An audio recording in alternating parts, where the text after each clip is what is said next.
जळगाव जामोद तालुक्यातून एक धक्कादायक घटना समोर आली आहे। या घटनेत दरोडेखोरांनी तब्बल 10 ते 12 लाख रुपयांच्या मुद्देमालावर डल्ला मारला आहे। मिळालेल्या माहितीनुसार मुक्ताईनगर तालुक्यातील वडोदा येथील व्यापारी स्वप्नील प्रदीप करे आणि मधुकर लुले यांच्यावर मंगळवार रोजी सकाळी सुमारे 10:30 वाजताच्या सुमारास धानोरा पळशी चौफुली येथे दुचाकीवर आलेल्या 2 दरोडेखोरांनी हल्ला केला। व्यापाऱ्यांकडून सुमारे चांदी, सोने आणि रोख रक्कम मिळून 10 ते 12 लाख रुपयांचा ऐवज लुटून पसार झाल्याची प्राथमिक माहिती समोर आली आहे। ही घटना आसलगाव बाजाराच्या दिवशी दिवसाढवळ्या घडल्याने संपूर्ण जळगाव जामोद तालुक्यात भीतीचे वातावरण पसरले आहे। या घटनेने पोलीस प्रशासनाच्या कार्यक्षमतेवर गंभीर प्रश्न उभे केले आहेत। या मोठ्या लुटीच्या घटनेने स्थानिक नागरिकांमध्ये पोलीस प्रशासनाच्या गुप्तचर यंत्रणा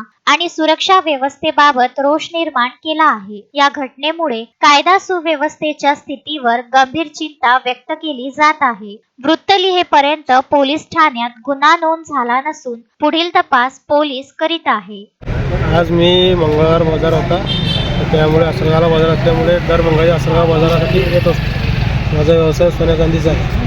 मी दुकाना गावाला दर बाजार येत असतो। आजही मी त्याप्रमाणे आलो। सकाळी 10 वाजता घरून निघालो।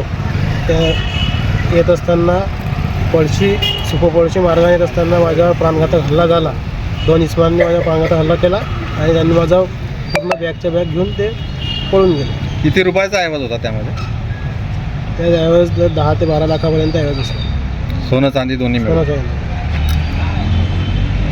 मनीष ताडे, विदर्भ न्यूज, जळगाव जामोद।